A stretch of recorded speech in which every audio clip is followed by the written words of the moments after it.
Welcome to Buzzing About Romance Happy Hour. I am Becky, and I am over the moon excited to be joined by author Hannah Bonam Young. Welcome to Happy Hour, Hannah. Hi, thank you so much for having me. I'm so excited to be here. I'm so excited you're here. And I'm really excited to talk about Next to Kin, but also I'm excited about this journey that you've had going from indie author to now hmm Penguin Random House. It has to be a little surreal. Oh, absolutely. I still don't think it's fully real. I feel like even on pub day, I was kind of looking around like they're gonna say psych at some point, right? Like they're gonna pull they're gonna pull like the carpet out from under me at some point. No, it's very surreal. I feel incredibly lucky, and also I think it just happened so fast that my brain hasn't really caught up to it yet. Yeah, But yeah. I get it. So tonight we are celebrating the release of Next of Kin. This is book one in the next series. Is that what the series is called? The next? Yeah. Yeah. Um, and so if you are joining us and have never been to a Buzzing About Romance happy hour, you can ask all the questions in the chat. We'll do our best to answer them as we go.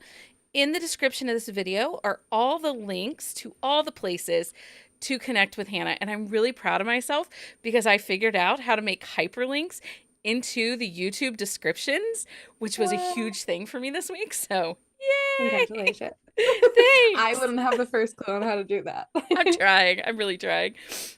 So we kind of have a tradition here where when we come together for happy hour, we always like to ask our author, what are you drinking this evening? I have an apple cider that my husband lovingly poured into a cup for me because I don't really like drinking from bottles. But it's Angry Orchard apple cider. It's my Yum. favorite. I Yeah, like a good cider, and I actually keep hoping that seltzers will go away and ciders will come back. I agree with you on that. Yeah, I'm a big cider girly. Thankfully, the part of Ontario I live in, we're like near a lot of orchards.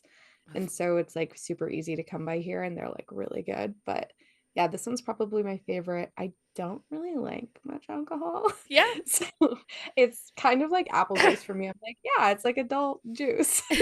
Well, and I love vodka and I love tequila, but I like it mixed with things. Yes. Like, give No, me the I've only juices. attempted to take one shot in my life and it did not go well. Oh, we don't talk about Becky doing shots. No, no, thank you. Well, now I kind of want to hear about making drinks. I had wild days before I had children. Now I'm old and I'm back in those because actually we went away to a signing this last September. We went to the Readers on the River, the J.R. Ward signing down in Louisville, and all I did all weekend was drink old fashions. Like it was the best time. Yeah. And I'm like, okay, maybe I am 21 again.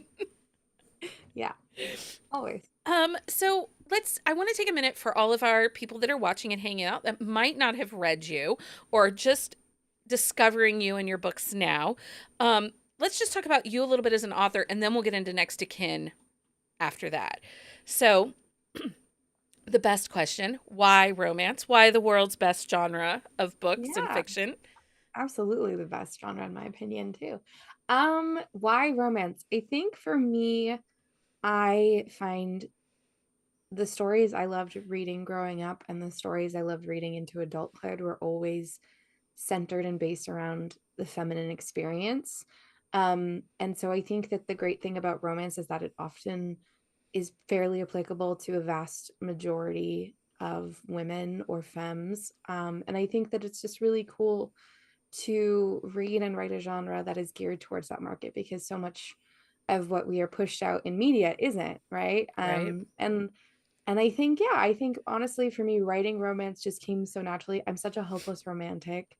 I think that the really beautiful thing I love about romance books is that it's kind of this even playing field. Like, no matter if someone is 6 foot tall and gorgeous and, and perfect by society's standards, or if they're kind of, less desirable physically, or if they're disabled, or if they're messy, or if they can be kind of mean, or if they're neurodivergent, like all of these things, we all have an experience of falling in love to lean back on typically.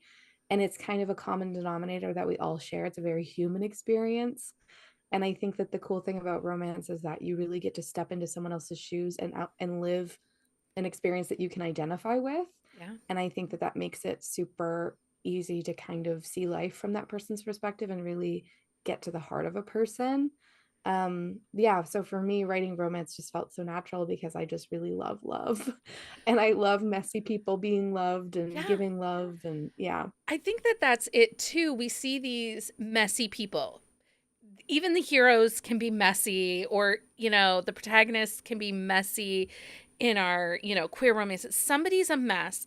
But in the Mhm. end, when they come together, even they're still messy, Yeah, but they're together.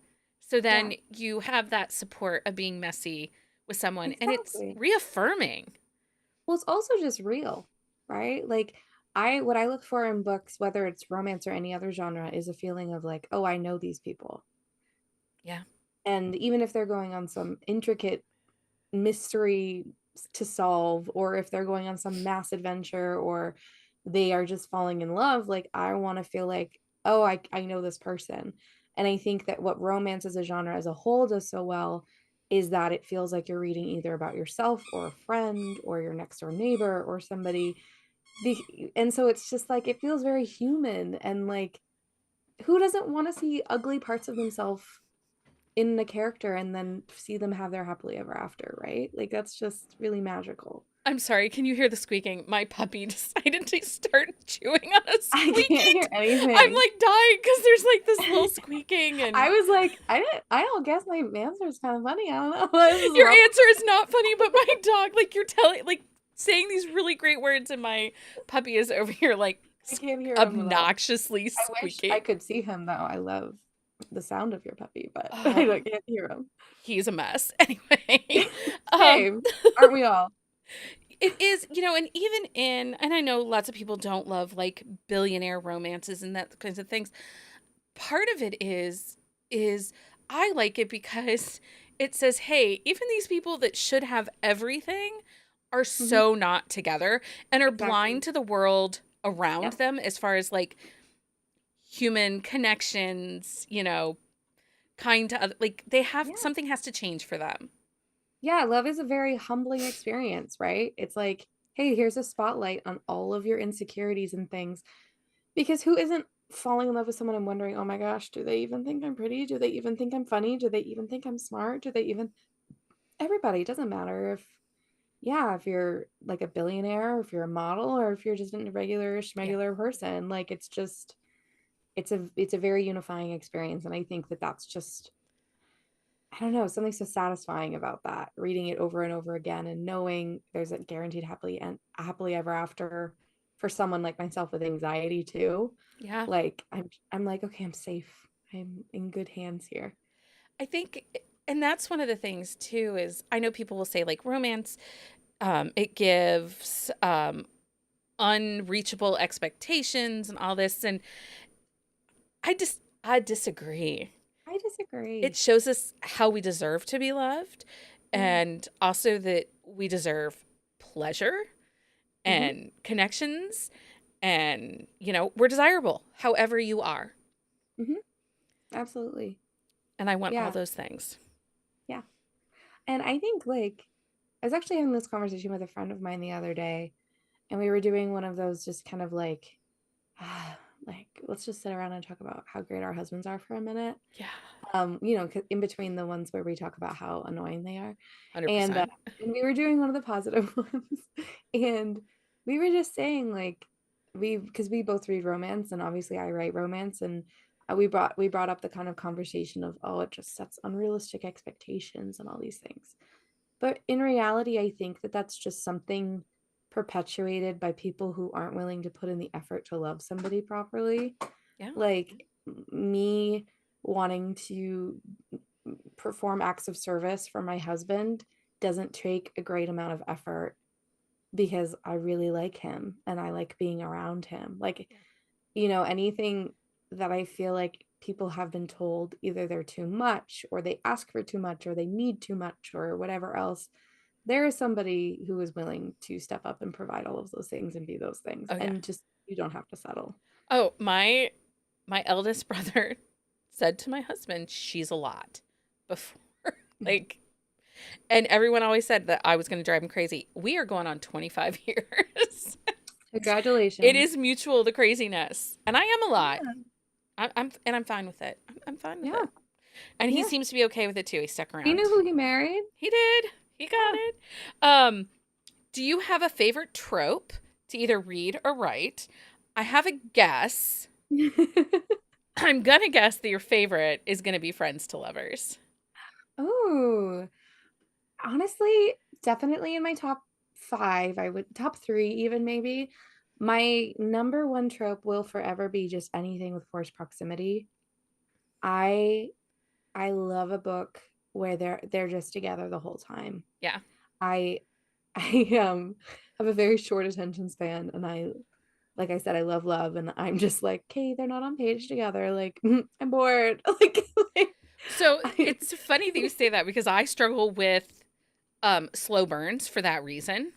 But Mhm. actually, like in reading Out on a Limb, I was like, oh, this, we call it pop for the podcast. We call it pop. It's the put out percentage. It's the percentage of the book you have to read before somebody puts out. Love it. Um, Yeah, immediately like for Out on a that Limb. Yeah, yeah, pops immediately. And I was yeah, like, yes. And yeah. then And you then it like becomes a slow tease burn. me for like I know. When I was 84% of the book. when I was marketing Out on a Limb, I kept saying, okay, it's a one night stand with a very graphic on page sex scene, but it's also a slow burn. But I wasn't And people mad. would look at me like, It's that's that not what I lovers want. to friends to It's lovers. lovers to friends to lovers. And Yeah, I love it. they did everything in a weird kind of opposite way, but I love them for it. Yeah, and next of kin I would consider a slow burn too, for sure.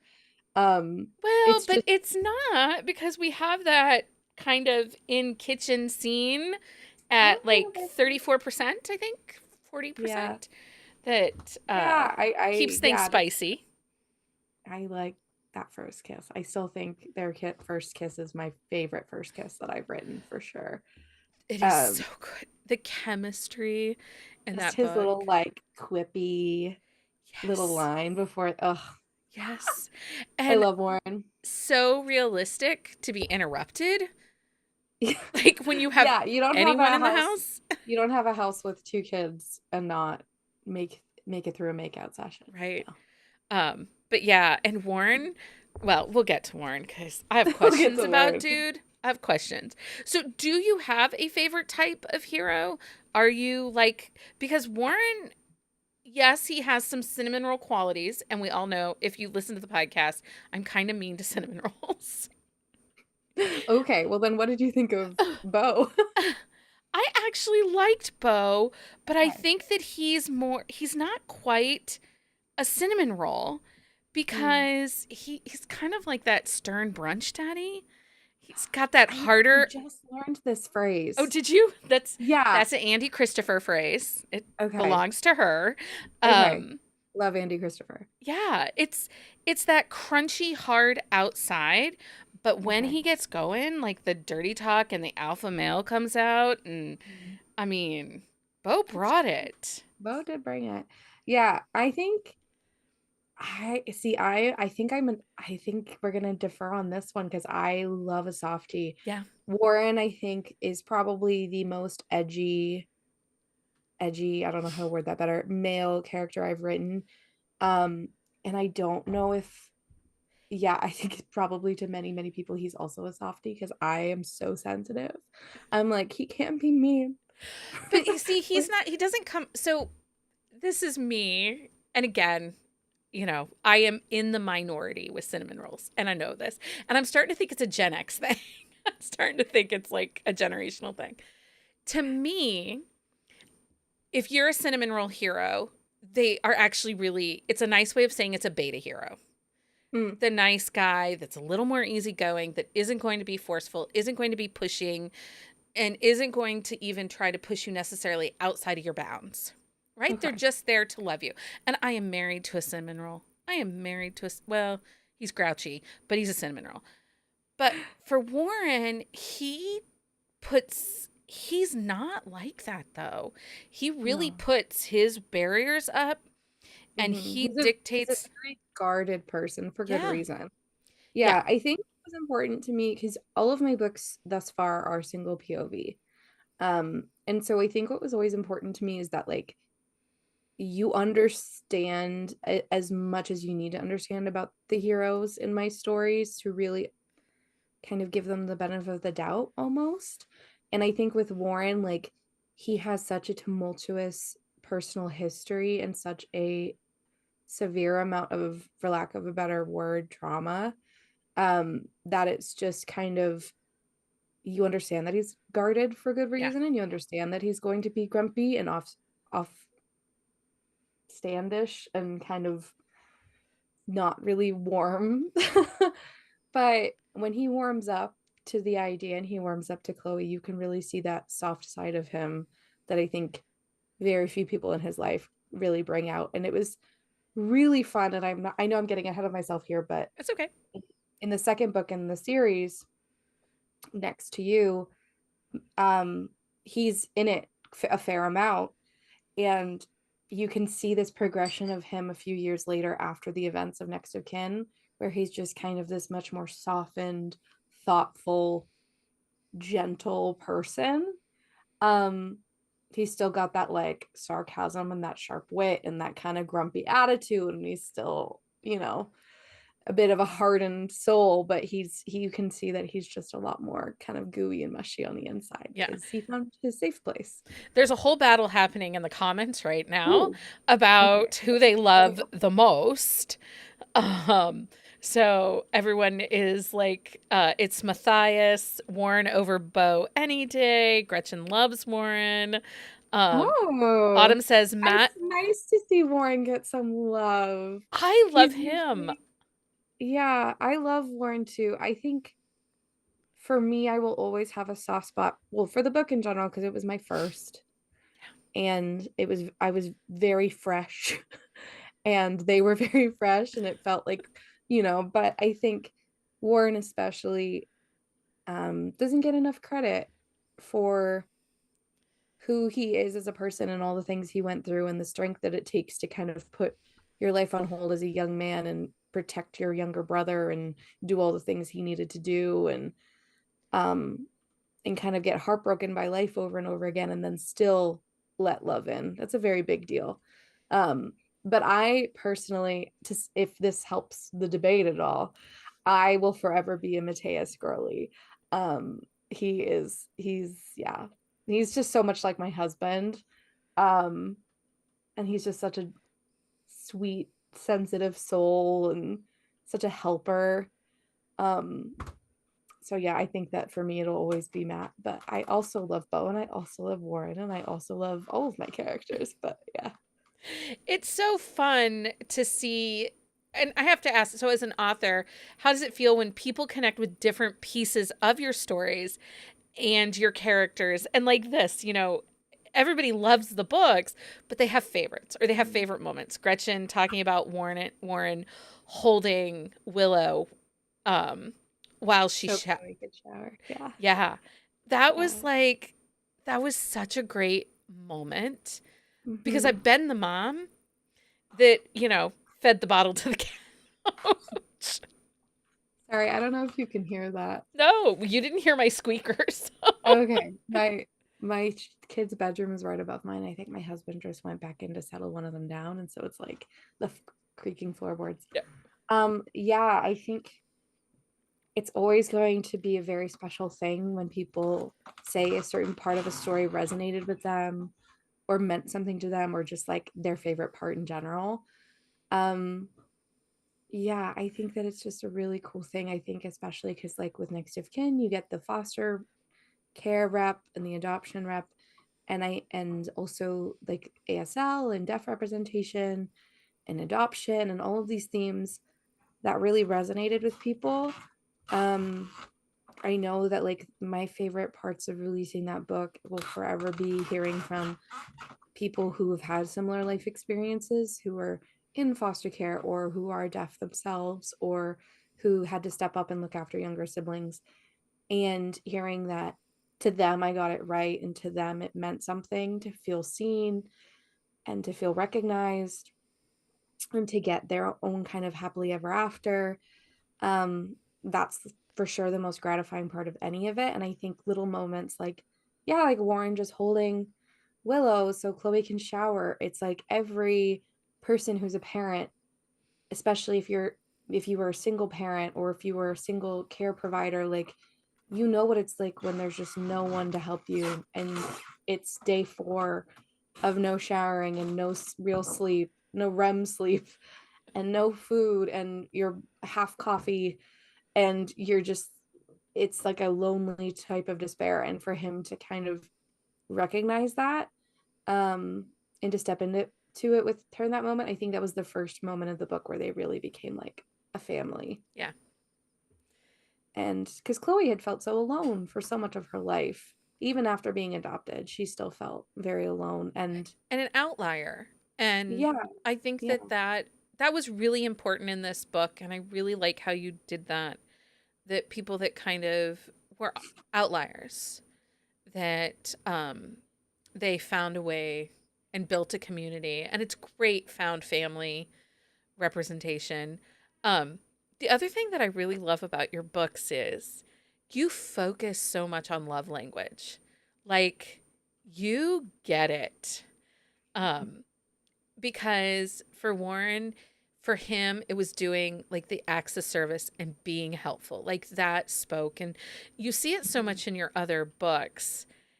And I just don't think that we always get that in our stories, that there are love languages. People are very different to how they receive love or give love. And I think you do a great job of representing that.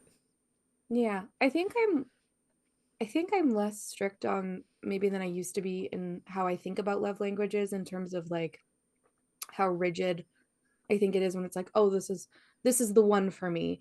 I don't think that's true. I think all people need all forms and all kinds, but I do think that um for me it'll always be acts of service because I think I'm very much a person where it's like actions speak louder than words. And the words are obviously important. I mean, that's my job. Like the words are my job, but I think for the characters in my books, they are trying to figure out how to make their person feel seen. And that often is doing things without having to be asked or doing things just to make the other person feel good that maybe aren't fun or aren't for your benefit as well. Like I think of like, yeah, like Warren holding a newborn baby so his new strange roommate can shower, you know, like not necessarily the his ideal time. Like obviously he loves Willow and he wants to care for her towards the end of the book, but it's not really like his vibe.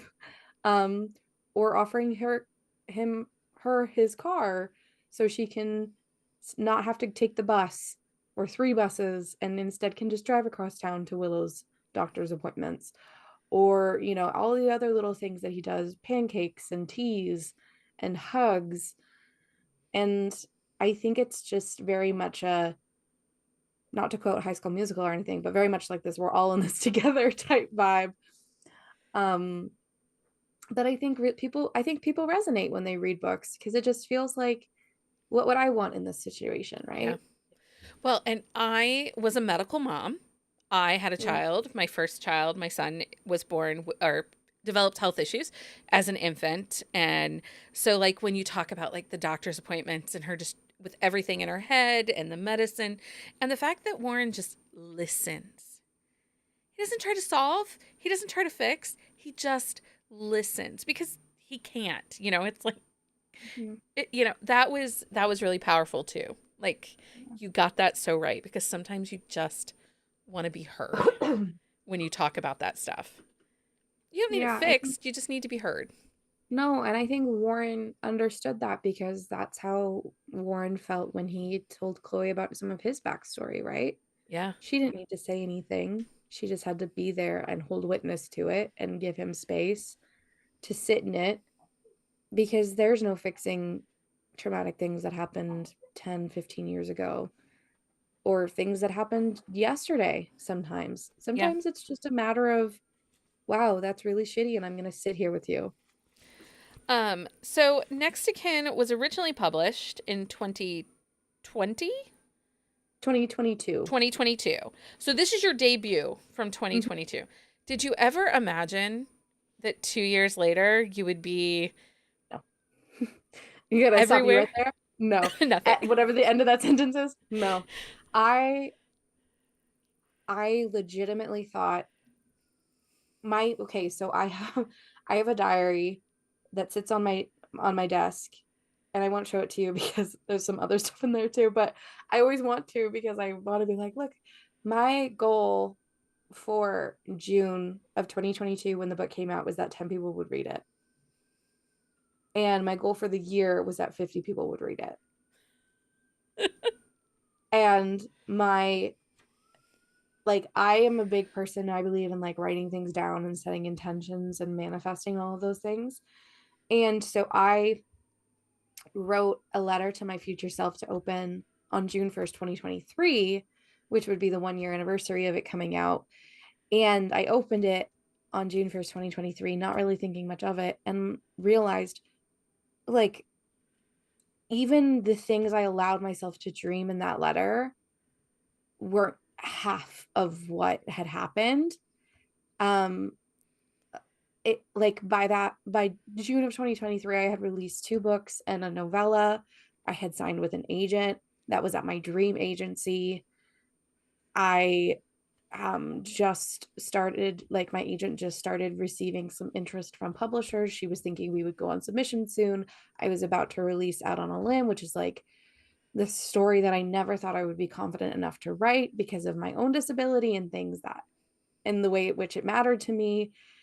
And I was just like, whoa, like I I think one of the points in that letter was just like, it would be so cool if this was like your part-time job. It was like the bar was so low in like my wildest fantasies that I truly don't think I've caught up to where I am now. Like, and I don't mean to say any of this to sound braggadocious or to sound like You I'm tooting have my own horn, every right to brag. You've but every like right. I do feel like there is an immense amount of luck and privilege on my side, and I want Sure. to acknowledge that. But like I went from, hey, it would be really great if this little dream of mine would be like my part-time job, so maybe I could like not have to work outside of the home, to like I'm the sole provider for my family now. Like my husband can be a full-time stay-at-home parent. And like it's just bananas. Like it doesn't feel real. Um and I think There is privilege in luck. And you did have opportunities. However, it wasn't like you just put on a full face of makeup and said, "Hey, I kind of wrote a story." You did the work. And so we need to recognize that you put the hard work in, because putting words to paper is not easy. mhm. And we know that readers can either be amazing or not. Like we all have seen it, right? So, Mhm.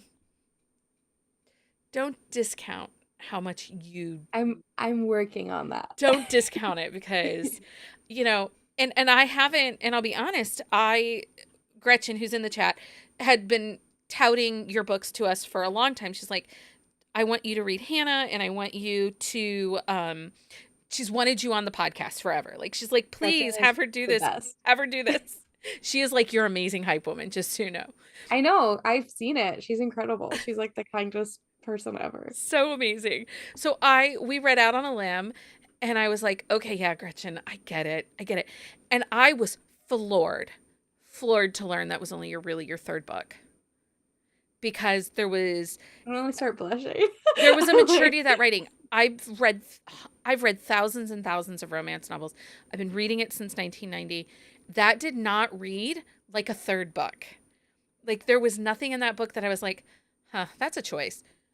I loved that story. And it forced me to go and read Next of Kin, and you know, to find out more about who you are as an author. So, um you put the work in. You deserve all the accolades. thank you. And now the big dream is, I'm really excited to see what the numbers. I really hope that I see New York Times next Tuesday. I'm holding out hope, knocking Oh, on wood for you. You might be I think surprised. USA bestseller is like a pipe dream. So I don't know about Okay, we'll Um, come back to this. And when you get an email from me next week and I'm like, I think I told you so. I I mean, I will, yeah, I don't know. It's one of those things where it's like, I don't know if you've seen the videos where like people are at Taylor Swift concerts and they're like, if she plays this song, I'll go skydiving or whatever. I feel like I need to do one of those because there just ain't no way, but it would be very cool.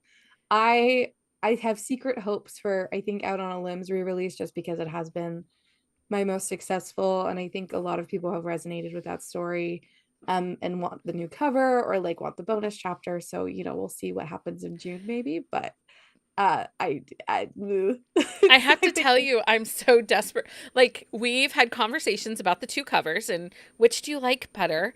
Um, and I love the original cover. I'm team original cover. If you're still in the chats, tell us if you're for Out team on a Limb.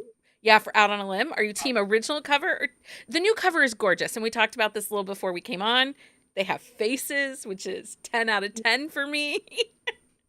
Yeah, I was just so excited like that when I had a first meeting with Dell, my editor's name is Shauna.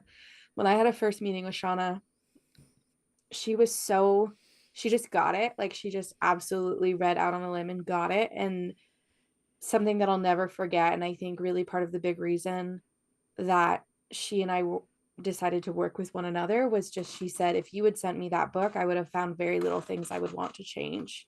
And that's my job. And that meant a lot to me because that story is so close to my heart. And it's really like feels like I'm an expert in how wind feels because that's so much of who I am and so much of my experience and my lived experience. And one of our very first conversations was about the cover. And I was just like, listen, I love the cover. I am very, very sentimental about this cover. I'm very attached to it. I need you to know that when it comes time to choose a new cover, because they made it very clear that they wanted to do that, I was like, I need you to know that when it comes time, I'm going to be very fussy about it. I'm going to be very obnoxious about it. And I pick my battles and I will pick this battle. This will be the hill that I choose to die on. And she was like so game for it, so cool about it. Was like, yeah, bring it at like let's we're gonna get Lenny Kaufman on it, who's like Oh, yeah. phenomenal. Like every single one of my favorite covers is a Lenny cover. And I was like, okay, yeah, they like, okay. And for me, it was just like, okay, I really want their disabilities just as visible. I want it to be like one of the first things your eyes go to. They said, yeah, okay, great. His other sock will be purple because purple's his favorite color. Like they were so on it that I feel like while I have that sentimentality about the first cover, I feel like, well, it's like we'll always have it, you know? I still own that art. I can still put out prints or whatever. Like it'll never be on the cover again, but hey, I mean, you have like 6 more days or whatever until it's gone forever. But like, Oh, that's I a good think it's reminder. February 15th, I think is the last day. But I mean, I think the new cover has my heart just because it's so nice to see them and it's so nice to see their faces and see them cozy on their couch and her plants. And I don't know, I'm very sentimental about both of them now, but I think I'm a new cover girly. I was converted. Okay. That's okay. I mean, I everybody is like they can't choose. They love them all, and I will be very, very honest with you. I will probably buy them all. I am such I mean, they're the my intention, thank trophies. you. They're my trophies. Um, do I own it? That was the thing. Like, so next to Ken, I Penguin in my house was nice enough to send me a paperback. But did I buy the ebook? Yes. I listened to the audio on Hoopla and then I went over and bought it because I was like, this is one I'll listen to. I love the audiobook. They did a really great job. Your audio is fantastic. Thank you. I Yeah, really I think, I mean, I love all three of them, but I've become friends with Victoria, who is the narrator of Out on a Limb. And I reached out to her. I creeped her page and I heard her voice and I was like, "You sound like Win." Like, and she was like, "Hello, perfect stranger." And we just became like kindergarten friends where it's like, "Do you want to be friends?" Um, but I just think that she's so talented and the way she did Beau's voice, I forgot that it was one narrator. I was like, this is incredible. See, and it's so funny because you said, "Oh, it's only single point of view," and to be honest, I knew that, but it didn't feel like that. Like It's I like my favorite compliment because I get so many comments where they're like, oh, I was really wanted to read this until I found out it was single POV. And I'm gonna be honest, like I don't know if I'll ever defer from single POV. I think that it works for the stories I want to tell. Um, I mean, I my novella was dual POV. But I think really for like my full-length novels, it just feels like I'm telling the story of someone falling in love. And when you fall in love in real life, you don't know what the other person's thinking. And I think that that kind of leaves some of the tension because I write quite quiet novels.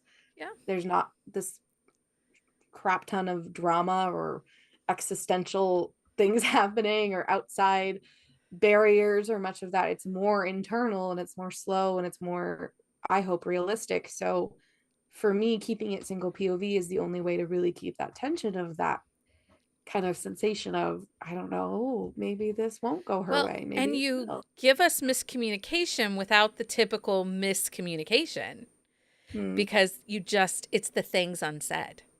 Yeah. And that is miscommunication. People Yeah. don't realize it, but the things unsaid is just as bad as not having the conversation or Yeah. not hearing someone. Because while I aim for every single one of my couples to have great communication skills to each other by the end of the book, it's unrealistic to think that that's where they're going to start from, Right. right? It's not Well, how any couple starts. if you have You're a still trying to partner, impress the other person, or you're still trying to play it cool, or you're still not sure how they feel and you're scared, or a million and one other reasons where you're going to keep your cards close to your chest, right? I've been So, married 25 years, we still have miscommunication yeah. because Yeah. no one's perfect. Perfect. My husband and I have been together since we were 14, and it's still like I learn new things about him, and I'm like, "What do you mean? Why didn't you just tell me?" Like he's like, "I don't know. I was worried about what you know." Like it's constant. We're humans. Well, Like it's gonna. often ours at this age is, did you not listen to me when I told you this like 2 hours ago? Because that's Yeah. our reality. He's like, and finally, he's just gotten to the point that he's like, I wasn't listening. Can you tell me again? like, I wasn't paying attention. like, okay, Yeah.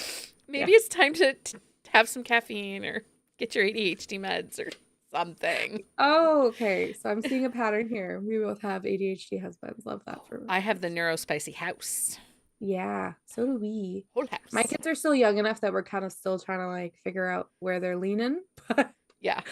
yeah. So there are some questions in the chat. Gretchen Yeah. wants to know what signings might you be attending this year or next year. Okay. But Penguin Random House is actually sending you out on some signings, correct? Um, so yes and no, none I'm doing one event in March that I'm actually not sure if it's been announced yet, and it's not my event, so I'm not allowed to announce it. But I am doing something in March, and General vicinity in March, can you say? um Midwest, I think. Wait, my Midwestish. geography is so bad. Okay. Middle of the US. Honestly, I don't know if it's the middle. Okay. I can drive to this place. Well, okay. I don't know. Is And it the then place you told me about earlier? Well, yeah. yeah. Okay. Yes. Midwest. Perfect Okay. I was like, Midwest. I'm 99% sure. Okay. Yeah. Midwest. We're kind of currently, I feel like this week my inbox has just been like with the release and everything, everyone's like, okay, this bookstore is interested, whatever. So I think probably I would just say keep an eye on my socials Okay. and I will be announcing things for sure. I am actually going over to London in June.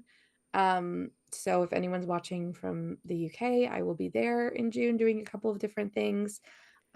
Mostly things that I've signed up for, like convention wise, are happening in 2025. Okay. I'm doing Vancouver Book Besties Forever in July of 2025, and I'm doing Beachside Book Fest in May of 2025. And I'm fingers crossed, hoping to do Steamy Lit in October of 2025. The timing hasn't really worked out before, but I think this one is going to, and I'm really excited about that. Yeah, I'm sure with Next to You and Out on a Limb, there'll probably be one or two little things popping up, and then I think Penguin's going to focus on like new Yeah, releases for an actual like book tour, which makes sense, right? sure. So yeah, if I'm always happy to receive messages from people being like, this is my favorite bookstore local to me, you should come here. And I always forward them on to my team, and they're compiling a list somewhere, I've been told. So There we go. yeah, It's exciting. Isn't it exciting though? Like it's you get to be an author and go to book signings, and people are gonna come to the bookstore to hang out with I you. had my release party, my launch party on release day on Tuesday, and it was at my favorite local bookstore called Thistle, and I've been there once a week since we moved to the city. It's like my favorite little spot. It's a cafe. It's got this big, gorgeous circular window at the front. It overlooks the water. It's like a happy place. And it was a sold out event with a wait list and like 50 people who had read my books and wanted to talk to me. And it was the most magical, surreal, special evening of my life. My husband and I found a babysitter so he could come. And like I heard from people after, like, and I know that this is a bit cheesy, but like there were so many people who were standing by him who knew he was my husband, mostly because he was the only male presenting person in the room.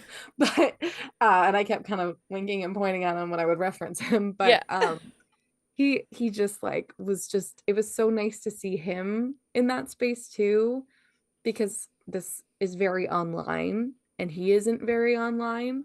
Hmm. And so he got to have this tangible thing where he was like, he got to meet people and he'd be like, oh my gosh, you're so and so. Like, Hannah showed me the post you made or the video you made, or like, oh my gosh, like, yeah, that's my wife. Like, at one point, he apparently said something about, I might be biased, but I think she's really funny. And like a bunch of people around him heard it because they kept coming up to my table and being like, your husband is so cute. He loves you so much. And so it's just like the best night ever. So awesome. Just thinking about it, I start smiling like an idiot. But No, it's so fun. People ask me, I drag my husband with me to the signings we go to. And people are like, well, okay, why? And I was like, you don't understand. Like, there's no podcast, there's no nothing without him. Like, just even day to day, like, he cooks dinner or he does stuff because I'm busy with something else. And it doesn't exist without him. And he knows who all these people are. Like, I talk about him. I'll be like, oh, we were in book club and so shared this recipe, or so and so had this story or something. He wants to meet you too because he knows, he. So it's so awesome though too, because it shows that you have a great partner yeah, that I don't know how cares. someone would do any of the things that I've been given the opportunity to do in the past 2 years without a good partner. Like, especially when you have two young children. Yeah. Um, like when I started writing Next of Kin, I was working part time. He was working full time, and it was pandemic, so both of our kids were home full time. And he would work from 7 a.m. to 4 p.m. and he would get home and we would make dinner together. We would switch off, and I would go downstairs and I would write for 3 or 4 hours. He would get everybody bathed, books, bed, and then when by the time he came downstairs, we had like just enough energy to basically be like, how's your day? Yeah. um and we did that, and he was able to do that, and he did it so willingly and so graciously. And then I mean, I think for me, even thinking about it, it's just like it wouldn't have happened, absolutely wouldn't have happened if he wasn't, because I mean, he didn't know how it was going to end up, right? Like, he Right. was just, from his perspective and from my perspective, it was just really a hobby that he was saying, no, like, you're passionate about this makes you happy, go do it. And just by doing that, and just by us partnering to give each other that time and space, it meant our whole lives changed, right? And I think Right. that's the sign of a good partner, when it's just Such a great sign. Yeah. Okay, so what is next for you? Yeah. So, I mean, Next to You comes out in April, and then Out on a Limb comes out in June. April 9th and April 9th and June 4th. There we go. And then I get to start talking about the next book. Um, so I handed it into my publisher over a little bit, almost a month ago. Um, and I'm really excited about it. Um, I can't say too much about it just yet, Okay. but I can say that it's high school sweethearts. Um, they are married, they're a married couple, and they are kind of going through a little bit of a rough patch in their marriage, and we journey with them through that. Have we met this couple? Okay.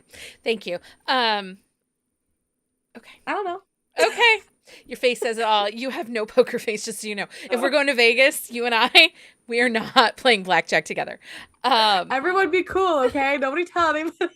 Don't be cool. It's a big secret on the internet, on the YouTube. We didn't say anything. We didn't break No. any. And you can send, just send them my way. Be like, she made me. She's a really great interviewer and asked all the right Man, questions. what a Uh, incredible journalist. She really put the heat on. yeah, like I ask all the rough questions. I have to say though, I do want to talk real quick about Out on the Limb because I'm curious. Mhm. Is you or your husband, are you guys a little bit, I would say nerdy for lack of a Yeah. better word, because the D&D game and referencing, Yeah. I live with gamers. My husband and I, outside of me reading books, we play tabletop games together. I had a child that competed competitively in Pokemon. Like, Heck yeah. just so you get an idea of who we are. Yeah. Loving the vibes. Yeah. Right. I loved that in that book. Like, Oh, the fact good. that they were so nerdy and had that Yeah. come together and so many different types of personalities. You should come back and talk about Out on the Limb because I would love to. I will come back for each release. Yeah. I would love to do that. um This is yeah, No, I think for my husband and I, we're both like nerds in very different ways. We have very different interests. Our interests overlap with Lord of the Rings for sure. So a lot of those references were both of us. My husband is hugely into Star Trek. I'm hugely into Star Wars, so we kind of differ on that. But we both like the other one. It's just like more interested in the other. Um, I am actually more of the D&D player than he is. He's not really into like he's claims that it's his ADHD that he can't sit still for that long to like learn the rules of a new game and all that stuff. But we both also like love tabletop games. Like the Catan references is definitely us. And like we have a couple friends who we can't play board games with them, and that was kind of inspired by like the dynamic between the four of them playing Catan, yeah. where they're in the kitchen being like, what kind of witchcraft is he pulling off in there because he's kicking our asses. It's very much inspired by a friend of ours who just wins every single board game ever. um and we just refuse to play with it now.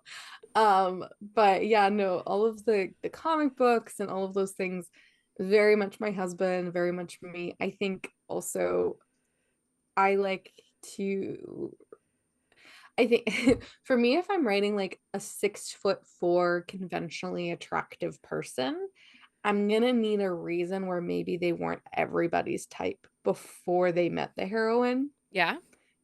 And Bo's reasoning is that he's just a big old nerd. Like he loves math and he's a little bit awkward and he hangs out with his buddies who he kind of threatened into making a D&D game campaign, and he has memorabilia around his house. Like he's a bit of a dork. I married that Um guy. I married that guy. So and I it get really it. works. Yeah, it works out. I tell everyone, I'm like, listen, find the band geek, the nerd that's playing tabletop games, The like gamer. the gamer. It's gonna they yeah, they got it. Early on in our marriage, my husband got a PlayStation and he played, or it might have been a next, like a PlayStation 3 or 2 or something. He Hmm. played Skyrim, Elder Okay. Scroll. Yeah. And for like a year, he had like 340 some hours invested in this game. Hmm. And we were talking about it, and someone's like, "Well, weren't you mad? Like, what did you do?" And I'm like, "Oh, I read books. I Yeah. could sit on my couch Yeah. and read all I wanted." And he never said anything. Like, he wasn't like, "Hey, watch a Yeah. movie with me," or something like that. Like, find the gamer. Because while they're like building their world, you can Yeah. read books. One of my very best friends, she's an author. Her name is Millie Perez. And she has a gamer husband. And she's like, it's the best. We sit in a room together and we are physically together, but I'm reading and he's playing. We both feel great after. And we like don't need Yeah. to socialize for a little bit. It's, every introvert's dream, I feel like. Well, and Um, as we're sitting here doing this interview, he's monitoring our sound and doing all the things, but he's over there playing some knockoff Pokemon world builder game on his PC. So, Thank you, Mike. It's Mike, right? yeah, it's Mike. Okay, thank you, Mike. Do So, you ever say Mike check? um okay, so here's a funny story and people think this is hilarious. I don't ever say Mike check. Okay. I refer So years ago we used to have other friends because we don't really have friends now. I was When your kids get older, your like, friendships change. But we used to have groups of friends, and there were a bunch of dads that all had the name Mike. Like four dads in this group of 16 people that had the that's name all. Mike. And all children of the 70s, like totally generational thing. And I started referring to my husband as Mike Burrier so that Hmm. when we were having conversations, people knew who I was talking about. Yeah. So I call him Mike Burrier. And so it really throws people off. They're like, "Do you refer to your husband by his full name all the time?" And I'm like, Sir "Yeah, Michael Burr. all the time." I'm like, "Mike Burrier." We'll be in the house and I'll be like, "Michael Burrier, what are you doing?" But yeah, Yeah, yeah, I love that. it's so I love weird. that very much. Yeah, my husband gets a lot of middle names, like, and not like in that way where it's like when you use your kid's middle name because you're like getting their attention. Like his middle name is James, and I just think Benjamin James flows so nicely. So it's like Benjamin James, Benjamin James. I give Like, my dogs middle names so that they have yeah. My animals have middle names too, but they change if I'm angry with them or if I'm same. happy with them. Same. Our new puppy, his name is Ollie, but my husband and I watched the Last Kingdom series that's on Netflix, Hmm. and everybody was like Ethel Red. Yeah. And so Oliver is Olafred in honor of, because, he's like white and a Viking. Anyway, I love it. this is how nerdy it is in our house. No, I love it. It's very much the same over here. Um, I'm obsessed with The Last King. Autumn, I am obsessed with The Last Kingdom. Okay, so before we say goodbye, I just have a couple of buzzing about romance announcements. We are recording our episode live right here at 9 o'clock tomorrow night. Check us out. We're just going to do a book check-in. We have some fun topics we're going to talk about. And then also in our Facebook group, we have, and it's linked on our socials, we're having a Galentine's Day event all weekend long. Lots of authors are popping in and giving away books and stuff like that. So you can find it all linked on our website, buzzingaboutromance.com. I think that's all my announcements. Um, yeah, Hannah, thank you so much for hanging out with me and agreeing to do this. I know it's so random. Like No, I your had a publicist, blast. your publicist emails me and they're like, "Hey, this book should be on your radar." And I'm like, "Hey, does she want to talk to me?" Hey, it kind of was. Yeah. No, I mean, yeah, it's like ugh, saying my publicist is like, but Right. she was so excited, enthusiastic, and I was like, oh my gosh, I've listened to, like I said earlier before we Yeah. we started, like I've listened to a few, so I'm pretty much the type of person where I can't like anything in a cool way. So if I am into romance, I'm gonna know the All, podcast and I'm gonna watch them, and all the I things. think what you guys in your community is so great, and this is a blast. So I seriously, I will Okay. come back for every release. I'm not joking. Okay. If you'll have me, I I will. will. Yeah. Yeah. Yeah. If you ever want to do like book club, we'll talk. We'll talk. We'll make Yeah. all the plans because Okay. Gretchen would fall over and die. Like we have a monthly book club, and the What? authors will often come to our book club Okay. so that the members can ask questions and like Yeah, I fe- would love to do that. February, Susan Stoker is coming to hang out with us. Mm. So we've had some great authors come and hang out. So yeah, Gretchen, I'd die if you are our so Okay, well then I guess we can't no, because because people like we don't want to Gretchen to lose stick Gretchen. around. Yeah. But yeah, we would love to have you back, and make sure if this is your first time hanging out with us, you like and subscribe to the channel. I have lots of fun events coming up here on YouTube. Plus usually we record on Sunday nights, but because it's Super Bowl, we're recording on Friday night this week. So to get Okay. things done early. Um, Yeah. anyway, congratulations on Thank Next to you. Kin. Congratulations on, this whole new author journey. Thank you. Thank you so much. And thank you so much for having me. This was so fun. Of I really course. appreciate it. Um, Okay. until next time, everyone, happy reading. Bye. Bye.